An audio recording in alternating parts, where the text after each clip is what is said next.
Morning, y'all. So it's January 1st, and so yeah, I'm gonna do a quick video about my rink. So I'm down there, just south of Denver. Here's my elevation 6160, and here's my rink. So no chiller, just all natural. I use shade, and it's been a really warm month. December was a warm month, but let me just check the ice, see where we're at. Oh, I've been building rinks for 30 years, so my first rink was when I was 12 years old. And here I am in my 40s. Still playing on ice.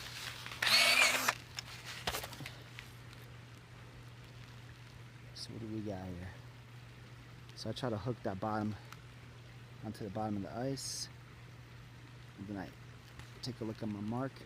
So that's 4, hard to see, but 4 inches. So that's 4 inches thick ice. So ain't that crazy? After the warmth we've had,